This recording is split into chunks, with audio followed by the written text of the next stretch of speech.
నమస్తే హరీష్ గారు. నమస్తే అండి. భార్యాభర్తల మధ్య ఒక థర్డ్ పర్సన్ వస్తే ఎలాంటి సమస్యలు ఉంటాయి? ఎప్పుడు థర్డ్ పర్సన్ రాకూడదు. బికాస్ భార్యాభర్తలు అనేది ఒక నిజంగా కూడా జీవితకాలం కలిసి ఉండాల్సిన బంధం. అది ఎవరి ద్వారాను ఇన్ఫ్లుయెన్స్ అయ్యేలాగా థర్డ్ పర్సన్ రాకూడదు. భార్యాభర్తల్ని మనం అర్ధనారీశ్వరులుగాను, టుగెదర్గాను, వన్ టీమ్ గాను చెప్పాలి. వాళ్ళ మధ్యలోకి ఎవరన్నా దూరి వెళ్ళినా కూడా వెళ్ళనిచ్చేవారు కాదు మన దాంట్లో. అంత పర్టికులర్గా చూసేవారు. వాళ్ళ మధ్యలో చిన్న మాట వచ్చినా, చిన్న అనుమానం వచ్చినా, చిన్న సమస్య వచ్చినా కూడా అది బికమ్స్ బిగ్. ఎందుకంటే రోజు మొహం చూసుకునే వాళ్ళు బోర్ కొట్టేస్తారు. అదేంటో తెలియకుండానే బాడీ వాళ్ళని నెగ్లెక్ట్ చేస్తుంది. మన మైండ్ తొందరగా ఏదైతే హ్యాబిట్ అయిపోతుందో, నాన్ థ్రెటనింగ్ ఉంటుందో వాల్యూ ఇవ్వడం మర్చిపోతుంది. నిజం ఇది బాడీకున్న మైండ్కున్న టెండెన్సీ. మనది అనుకున్నాక నెగ్లెక్ట్ చేసేస్తుంది. అందులోనూ అలాంటి నెగ్లిజెన్స్ టైంలో మూడో పర్సన్ ఎవరైనా ఎంటర్ అయితే, అది రిలేషన్షిప్ రూపంలో కావచ్చు, లేకపోతే వీళ్ళ మధ్యలో ఏదైనా డిస్టర్బెన్స్ క్రియేట్ చేయడానికి కావచ్చు, లేకపోతే ఒకళ్ళకి పాజిటివ్నెస్ ఉండి ఒకళ్ళు దాన్ని కొంచెం నెగ్లిజెన్స్ చేస్తున్నా కూడా ఉండొచ్చు ఛాన్స్ ఉంటుంది. సో వెరీ వెరీ ఇంపార్టెంట్ ఏంటంటే భార్యాభర్తల మధ్యలో థర్డ్ పర్సన్ ఇన్ఫ్లుయెన్స్ రాకూడదు. లైఫ్లో చాలామంది వస్తూ ఉంటారు, బట్ వాళ్ళ ఇన్ఫ్లుయెన్స్ వీళ్ళ మీద పడకుండా మేమిద్దరం ఒక టీము, అల్టిమేట్లీ మేమిద్దరం టుగెదర్ ఉండాలి. వీళ్ళు బయట నుంచి వచ్చేవాళ్ళు ఇంక్లూడింగ్ అమ్మా నాన్న, పేరెంట్స్ కానీ, పిల్లలు కూడా వీళ్ళ నుంచి సెపరేట్ చేసేలా ఉండకూడదు. నేను ఎంతోమందిని పేరెంట్స్ని పంచుకోవడం చూశాను. ఒక 3 నెలలు అమ్మ ఉంటారు, 3 నెలలు నాన్న ఉంటాడు అనే పేరెంట్స్ని పంచుకోవడమే వాళ్ళని కూడా చూశాను. విచ్ ఐ ఆల్వేస్ ఫీల్ తప్పు. ఎంత కాదనుకున్నా తప్పదు. ఓకే, వాళ్ళకి ఇంట్రెస్ట్ ఉండి వెళ్ళడం వేరు. వీళ్ళు పంచుకొని నువ్వు 3 నెలలు ఇక్కడ ఉండు, 3 నెలలు అక్కడ ఉండు, నువ్వు ఇలాగే ఉండాలి, మా దగ్గరకు వస్తే ఇలాంటి పద్ధతులు ఫాలో అవ్వాలని రూల్స్ పెట్టిన పిల్లలు కూడా తెలుసు. సో పిల్లలు కూడా వైఫ్ అండ్ హస్బెండ్ మధ్యలోకి రాకూడదు, పేరెంట్స్ రాకూడదు, అవతల వాళ్ళు ఎవరు ఇన్ఫ్లుయెన్స్ చేయకూడదు. అలా ఉంటే రిలేషన్షిప్ లాంగ్ టర్మ్కి నిలుస్తుంది. రిలేషన్షిప్ సర్వైవ్ కావడానికి అవతల వాళ్ళ ఇన్ఫ్లుయెన్స్ పడే పాయింట్లని వైఫ్ అండ్ హస్బెండ్ ఓపెన్ ఉంచకూడదు. ఫర్ ఎగ్జాంపుల్ కొన్ని పాయింట్స్ లైక్ మీ హస్బెండ్ ఇంతే సంపాదిస్తున్నాడా అని ఎవరైనా అన్నారనుకోండి, as a wife and husband అది ఓపెన్ ఏరియా. దట్ నా హస్బెండ్ యొక్క ఇన్కమ్ కానీ, నా ఫ్యామిలీ యొక్క ఫైనాన్షియల్ స్టేటస్ కానీ వాడెవడికో తెలియాల్సిన పని లేదు. ఓకే, అది బాగా ఇంటికి క్లోజ్ అయిన మామో లేకపోతే ఎవడు బాబాయో ఎవడో అంటాడు, మీ ఆయన్ని కొంచెం ఇంకా బాగా చేయమని చెప్పమ్మా అంటాడు. అంతే అనగానే మాకు స్టార్ట్ అయిపోతుంది లోపల మైండ్లో, మా ఆయన్ని సరిగ్గా సంపాదించట్లేదా, వాళ్ళందరూ బాగా బిజినెస్ చేసి బాగుపడిపోతున్నారు కదా, ఈ టైప్లో వస్తుంది. అది జెన్యూన్గా తనకే వచ్చింది అనుకోండి, వెరీ గుడ్. దట్ ఓకే, నేను నా హస్బెండ్కి చెప్పుకోవచ్చు మార్కు. వాడెవడో చెప్పాడు కాబట్టి వచ్చిందంటే ఖచ్చితంగా ఈగో ఫ్యాక్టర్ని స్టిమ్యులేట్ చేస్తుంది. సో ఏవైతే ఓపెన్ ఏరియాస్ ఉన్నాయో అలాంటివి డిస్కస్ చేయకుండా, అలాంటివి ఎవరైనా అంటే మనం ఇన్ఫ్లుయెన్స్లో తీసుకోకుండా ఉండగలిగే కెపాసిటీ ఉండాలి. నేను ఇందాకే ట్రావెల్ చేస్తూ సడన్గా ఒక పాయింట్ గుర్తుకొచ్చి అనుకున్నా, దట్ వైఫ్ అండ్ హస్బెండ్ హ్యాపీగా ఉండాలంటే ముందు ఒక సూపర్ కాన్సెప్ట్ ఏంటంటే, నా వైఫ్ చాలా చాలా గ్రేట్, నా హస్బెండ్ చాలా చాలా గ్రేట్, నా హస్బెండ్ హ్యాండ్సమ్, నా వైఫ్ బ్యూటిఫుల్ అని ఇద్దరు ఆ పొగడ్తలు ఉండాలి. ప్రైజింగ్ అండ్ అప్రిషియేషన్ ఉండాలి. మా ఆయనకి ఏంటో ఆ బుద్ధి లేదండి, మా ఆయన అసలు వినడండి మాట అంటుంది, మా వైఫ్ బ్రెయిన్ లేదండి, అది ఎప్పుడు అని ఎప్పుడైతే నెగిటివ్లో ఆలోచిస్తారో వాళ్ళు they are keeping all ends open పెట్టి వీళ్ళ సంసారం పాడు చేయడం కావాల్సిన మసాలా దొరుకుతూ ఉంటుంది మంచిగా. సో అందుకని నేను ఎప్పుడు అంటాను, keep that appreciation open. Wife and husband టుగెదర్గా ఉండాలి, వేరే వాళ్ళు రాకూడదు. అంటే నేను ఫెంటాస్టిక్ కపుల్స్ని చూశాను. మా ఆయనకేంటండి అనే బంగారం అనే వాళ్ళు రియల్గా they survive very long time. Okay, ఎవరైతే మా ఆవిడ పని బుర్రలేదండి, మా ఆయన అసలు పనికిరాడండి ఇలా మాట్లాడుతున్నారో వాళ్ళు తొందరగా డిమినిష్ అయిపోతారు. ఇద్దరికి ఆ ప్రేమ, ఆ అప్రిషియేషన్ ఉంటే రిలేషన్షిప్లో మూడో పర్సన్ రావడానికి ఎంట్రీ గేటే ఉండదు. అది లేని రోజునంతా సఫరింగ్ జరుగుతూనే ఉంటుంది, ఎవడో ఒకడు వచ్చి ఇన్ఫ్లుయెన్స్ చేస్తాడు. ఇందులో ఇంకొక ఆస్పెక్ట్ ఉంది, మరి ఎవరికీ చెప్పకపోతే మా బాధలు ఎలా తెలుస్తాయి అని అడుగుతారు. చాలామంది మా దగ్గరకు వచ్చి కౌన్సిలింగ్ తీసుకున్నప్పుడు అంటారు. కాబట్టి నేను కాదని, మా అమ్మని నేను ఎలా వదిలేస్తాను, మా అమ్మ చెప్పేది నేను ఎలా వినకుండా ఉంటాను, మా వైఫ్ అంటుంది మీ అమ్మ మాటలు వింటున్నావు, నువ్వు అందుకే పాడైపోతున్నావు అంటుంది.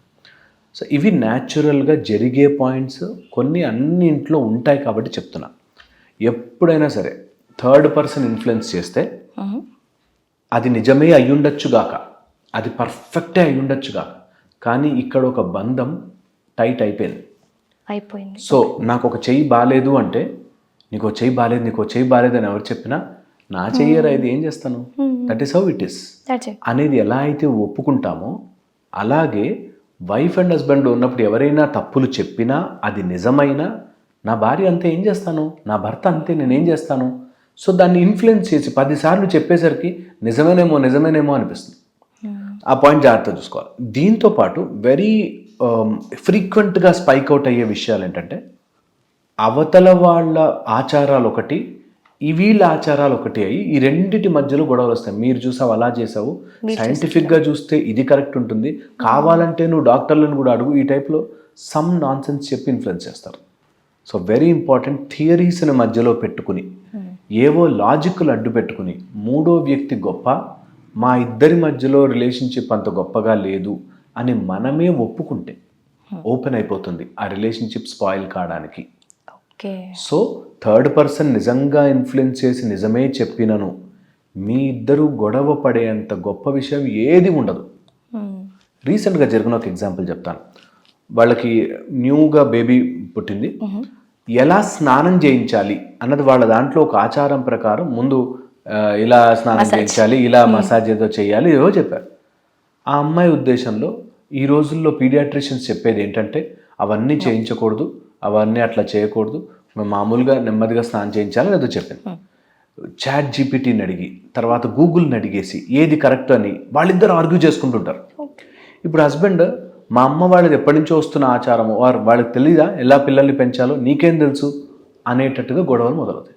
అది ఎంత ఘోరంగా మారిపోయిందంటే, వాళ్ళ పేరెంట్స్ దిగిపోయి వీళ్ళ పేరెంట్స్ దిగిపోయి మాది కరెక్ట్ అంటే మాది కరెక్ట్ అని మధ్యలో ఆ పిల్లాడు ఏడుస్తున్నా పట్టించుకోకుండా ఈగో లోపు వెళ్ళిపోయి స్పాయిల్ చేసేసుకున్న relationship. So very very very very very important, ఈ చిన్న చిన్న డాట్ పాయింట్స్ దగ్గర వదిలిపెట్టారు. ఏమైతుంది దాంట్లో, ఎలాగైనా స్నానం చేసి జీవితకాలం అయితే స్నానం చేస్తూనే ఉండాలి, దాని గురించి కూడా ప్రాబ్లం పడితే ఎట్లాగా. చిన్న చిన్న విషయాల్లో అన్నం ఇట్లా ఉడకలేదని, లేదా మెత్తగా లేదని, లేకపోతే తిన్నాక ఇలా చేయాలి, మా దగ్గర కింద కాటుక పెట్టాలి, ఈ టైప్లో సంథింగ్ చాలా ఉంటాయి. వాళ్ళ ఆచారాలు ఉన్నప్పటికీ కొన్ని చెయ్యలేకపోతే ఇగ్నోర్ చేయాలి. అసలు ఏం పెంచుతున్నట్టు పిల్లల్ని అనుకుంటాం. అలా కానే కాదు, ఏ రూలు 100% చెయ్యాల్సిందే అన్నట్టుగా స్పెసిఫై చెయ్యకండి. అప్పుడు హ్యాపీగా ఉంటారు రిలేషన్షిప్. లేదంటే మూడో పర్సన్ ఇన్ఫ్లుయెన్స్ పడి అది తెగక చాలా చాలా ఇబ్బందులు పడతారు, చాలా సఫర్ అవుతారు. చిన్న చిన్న విషయాలు, చాలా చిన్నవే, కానీ అది చెప్పుకోలేరు. వాళ్ళు చిన్నవే అనుకుంటారు, కానీ అది లోపల చాలా గుచ్చుతుంటే, అదే నా పిల్లల్ని నేను ఎట్లా పెంచుకోవాలో, వీళ్ళందరి ఇన్ఫ్లుయెన్స్ ఏంటని వీళ్ళకి, అదేంటి ఇంత చెప్తున్నా మా ఎక్స్పీరియన్స్తో మా మాటలు వినరేంటని వాళ్ళకి. సో రెండు కూడా సఫరింగ్కి కాజే అవుతుంది. అందులోనూ wife and husband they should come to a conclusion. Ego మా పిల్లల గురించి మేము చూసుకుంటాం, మీరు మధ్యలో ఇన్ఫ్లుయెన్స్ అయ్యేది ఏమైనా చెప్పాలా, నాతో చెప్పండి, నేను చూసుకుంటా, అంతవరకే. దాన్ని 10 సార్లు చెప్పి మీ ఆవిడ ఇంటర్ ఇలా చేస్తుంది, మీ ఆయన ఇంటర్ ఇలా ఉన్నాడు, ఇందులోనే గొడవని ప్రొలాంగ్ చేస్తూ వెళ్తారు చాలామంది. అది ఖచ్చితంగా మూడో వ్యక్తి ఇంటర్ఫియరెన్సే, అది ఖచ్చితంగా ప్రాబ్లం కాజ్ చేస్తుంది. ఈ రెండు ఆస్పెక్ట్ పక్కన పెడితే ఇంకొక ఆస్పెక్ట్ చెప్తాను నేను, విచ్ ఇస్ ఈ రోజుల్లో మోస్ట్ థ్రెటనింగ్. ఈ రోజుల్లో అలాంటిది ఉంది, ఆఫీసుల్లో కొలీగ్స్తో క్లోజ్ అవ్వడం. థర్డ్ పర్సన్ ఇన్వాల్వ్మెంట్లో ఆఫీసుల్లో కొలీగ్స్తో క్లోజ్ అయిపోయి, ఇక్కడ ఎలాగో ఫుల్ డే 8 hours 9 hours ఎవరితోనో ఆఫీస్లో ఫ్రెండ్స్ అయినప్పుడు ఖచ్చితంగా ఒక బాండ్ లాగా తయారవుతుంది. ఎవరితో అయినా సరే మనకు హాస్టల్స్లో వాటిలో చాలా అనుబంధాలు ఉన్నట్టుగా, ఇప్పుడు బాయ్స్ హాస్టల్స్లోనూ గర్ల్స్ హాస్టల్లో ఉంటే చాలా క్లోజ్ ఫ్రెండ్ అయిపోతారు. ఎందుకు అయిపోతారంటే, ఎనీవన్ హూ స్పెండ్స్ ఒక నైట్ ఆర్ 2 nights 3 nights ఫ్రెండ్స్గా స్పెండ్ చేసేస్తే they feel there is a connection. అది న్యాచురల్ ఫీలింగ్. ఇప్పుడు 10th classలో ఫేర్వెల్ పార్టీ అప్పుడు ఎక్కెక్కి ఏడుస్తారు, తర్వాత ఒక 4-5 years తర్వాత మనుషులు గుర్తు కూడా రారు, ఎక్కడో చూసాను రా వీడి ఫేస్ అంటారు, ఎక్కడుందో కూడా తెలియదు. సో రియాలిటీ ఏంటంటే, మనం ఎక్కువసేపు సమయం గడిపితే ఏదో బాండ్ ఉన్నట్టుగా అనిపిస్తుంది. సమయం ఎవరు వచ్చినా సరే, నాకు మ్యారేజ్ అయిపోయింది అంటే నా భార్య ఆర్ భర్త తప్ప ఇంకా ఏ ఆపోజిట్ జెండర్ 1 హ్యాండ్ డిస్టెన్స్. ఎవరైనా సరే, వాళ్ళు మంచోళ్ళు అయి ఉండొచ్చు, అద్భుతమై ఉండొచ్చు, హెల్ప్ చేయొచ్చు, ఏదైనా కావచ్చు, బట్ వాళ్ళు నాకు అంత దూరంలోనే ఉంటారు. ఆ లిమిట్ వరకే పెట్టాలి అంతే. అది లేని రోజున నేను ఎమోషనల్లీ కనెక్ట్ అయిపోయానండి ఎంతమంది వస్తారో మన దగ్గరికి. అది తప్పని తెలుసండి, కానీ నేను వదిలి ఉండలేకపోతున్నాను, అతనితో మాట్లాడుకొని ఉండలేకపోతున్నాను అని చెప్పి వాట్సాప్ చాట్లు చేస్తూ ఇట్లా ఇబ్బంది పడేవాడు ఉన్నారు. So my point is, third person opposite gender, అది మీరు నిజంగా ఫ్రెండ్షిప్ అయినప్పటికీ, అది మీకు ఏమీ మధ్యలో ప్రాబ్లం లేనప్పటికీ తప్పే. అంతే. అది ఆ స్ట్రిక్ట్ రూల్ నీ లోపల రెడీగా ఉంటే, నేను by mistake red signal jump చేసి గుద్దేశానండి అని చెప్పలేము. Red signal is red signal, అంతే. సో అలాగా నెవర్ ఎవర్ 1 హ్యాండ్ డిస్టెన్స్. ఈ రూల్ ఇది మాకు మా గురువు గారు నేర్పించారు. నీది కాని దాని దగ్గర దూరం ఉండు, అవసరం లేదు, అంతే, ఫినిష్. ఒకదానికి ఫిక్స్ అయిపోయావు, ఫిక్స్.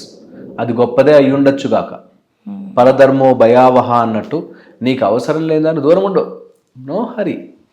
ఇది చాలా చాలా ఇంపార్టెంట్. మైండ్కి ఎక్కించుకుంటే థర్డ్ పర్సన్ ఇన్ఫ్లుయెన్స్ రిలేషన్షిప్లో రావు. చాలా వరకు అయితే ఉన్నదానికి వాల్యూ ఇవ్వడం కంటే లేని దాని గురించి ఆతృత ఎక్కువ. ఎందుకంటే నేను ఫస్ట్ చెప్పాను చూడ, మైండ్ ఈజీగా ఉన్నదే నెగ్లెక్ట్ చేస్తుంది, గ్రాంటెడ్గా తీసేసుకొని వీళ్ళు ఎక్కడికి వెళ్తారులే మా వాళ్ళే కదా. పోనీ అంత కష్టపడి ఇంకొకళ్ళు ఎవరినైతే లైఫ్లోకి వస్తారో వాళ్ళు ఎక్కువ రోజులు ఉండరు, వాళ్ళు సంవత్సరంన్నర తర్వాత వాళ్ళు బోర్ కొడతారు. That's capacity of the mind, అలా ఇన్ఫ్లుయెన్స్ చేస్తుంది. సో హరీష్ గారు, ఇప్పుడు థర్డ్ పర్సన్ రాకపోతే అసలు వీళ్ళకున్న ప్రాబ్లమ్స్ ఎలా సార్ట్ చేసుకుంటారు, అంటే ఎలా తీరుతాయి? ఇది ఫండమెంటల్లీ అర్థం చేసుకోవాలి. ఎవరు రాకపోతే వాటంతట అవే కరిగిపోతాయి, ఒక ఆస్పెక్ట్. సెకండ్, ఒకవేళ థర్డ్ పర్సన్ రావాలి అంటే అది ఎవరైనా ప్రొఫెషనల్ అయి ఉండాలి, who will deal with the problems. నీ ప్రాబ్లమ్ని ఒక సైడ్ తీసుకుని నువ్వు కరెక్ట్ అని ఇలా కంటే ఒక ప్రొఫెషనల్, ఎవరైనా కౌన్సిలర్ని కలవండి, థెరపిస్ట్ని కలవండి. ఈ విల్ ఓకే ఇది చేయండి, వర్కౌట్ చేయండి, ఇలా చేయండి అని చెప్తారు, సాల్వ్ అవుతుంది. మధ్యలో వచ్చిన వాళ్ళ ఇన్ఫ్లుయెన్స్తో, ఇప్పుడు నేను చూశాను, కొలీగ్స్తోనూ ఫ్రెండ్స్తోనూ షేర్ చేసుకుంటారు. ఆ ఫ్రెండ్స్ వాడికి తెలిసిన నీకేం తక్కువ రా అని కానీ, లేకపోతే నీకేం తక్కువే అని కానీ కూడా చెప్పచ్చు మంచిగా. సో థర్డ్ పర్సన్ అనేది వెరీ ట్రస్ట్ వర్ది. అందులో at least some knowledge and professionality ఉన్నవాళ్ళు. అండ్ ఒకవేళ థర్డ్ పర్సన్ ఇన్ఫ్లుయెన్స్ ఉంటే ఎంతవరకు మనకి హెల్ప్ అవుతుంది చూడాలి. మనని డ్యామేజ్ చేసేవాళ్ళు థర్డ్ పర్సన్ కాదు. అది చాలా చాలా ఇంపార్టెంట్. ఇది తెలుసుకుంటే బెటర్. ఇది తెలుసుకోకే చాలా ప్రాబ్లమ్స్ ఫేస్ చేస్తున్నారు. వాళ్ళు చెప్పింది ట్రూ అనుకుంటారు, మన వాళ్ళని డౌట్ చేస్తారు. చాలా ఇలాంటివన్నీ ఫేస్ చేసి నేను చూసాను రీసెంట్గా కూడా కేసు సార్. నా కష్టకాలంలో తను ఎంతో సపోర్ట్ చేశాడండి అన్నది ఒక అమ్మాయి. ఏంటి కష్టకాలం అన్న, మా హస్బెండ్తో ఫైట్ చేస్తున్నప్పుడు అతను ఎంతో సపోర్టివ్గా ఉన్నాడు నాతో.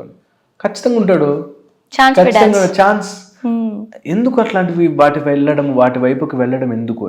ఇలాంటివి మాట్లాడుకుంటే మనకే చాలా చేదుగా ఉంటుంది. అరే, రిలేషన్షిప్స్లో ఇలాంటి పనులు చేస్తున్నారేంటి అని. నిజంగా నేను చూశాను. ఇంట్లో భార్య అరుస్తుంది కదా అని చెప్పి బయట కొలీగ్స్తో ఫ్రెండ్షిప్ చేయడము, లేకపోతే వాళ్ళ కష్టాలు వస్తే నేను డబ్బులు ఇస్తాను నీకెందుకు అని చెప్పి ఫ్రెండ్షిప్ ఎక్కువ చేసుకోవడము. ఈ టైప్లో రిలేషన్షిప్స్ రాంగ్ దారిన పడతాయి. ఎప్పుడు ఏ గొడవని ప్రొలాంగ్ చేసుకుని మూడో పర్సన్ని ఇన్వాల్వ్ చేయకూడదు. ఇప్పుడు మూడో పర్సన్లో సొంత అమ్మ నాన్న అవ్వచ్చు, అత్త మామ, థర్డ్ పర్సనే. పిల్లలు కూడా అంటున్నా కానీ, పిల్లలు కూడా చాలామంది ఒప్పుకోరు, బట్ నేనంటాను పిల్లలు కూడా ఇన్ఫ్లుయెన్స్ చేసి, పిల్లల కోసం గొడవపడ్డ పేరెంట్స్ తెలుసు నాకు. పిల్లల కోసం నువ్వు ఈ ట్యూషన్ పెట్టించావంటే నువ్వు ఈ ట్యూషన్ పెట్టించావు, నేను చెప్పాను కదా నువ్వు టైం గడపట్లేదు, నువ్వు టైం గడపట్లేదు. ఓకే, సో ఏదన్నా కానీ మీ రిలేషన్షిప్ ముందు బాగుంటే మిగతావన్నీ నీకు అడిషన్. మన రిలేషన్షిప్ బాగాలేకపోతే మిగతావన్నీ సబ్స్ట్రాక్షన్. సో వేరే వాళ్ళకి చెప్పేటప్పుడు మనం చాలా సాఫ్ట్గా ఇలా ఉండాలి అలా ఉండాలి, when it comes to reality మనం అవి ఫాలో అవ్వము సార్. సో ఇది కూడా ప్రాబ్లమే. అబ్సల్యూట్లీ అదే సేమ్ స్టోరీ వేరే వాళ్ళు జరిగితే చాలా గట్టిగా ఎలా ఉండాలి, ఇది ధర్మం రా, ఇది న్యాయం రా అని చెప్తారు. అందుకే మైండ్ని ఎప్పటికప్పుడు చెక్ చేసుకోవాలి, కంట్రోల్ చేసుకోవాలి. That I will not go into any negative ఎమోషన్స్లోకి వెళ్ళి నెగిటివ్ స్టెప్ వెయ్యను అనేది తెలుసుకోవాలి.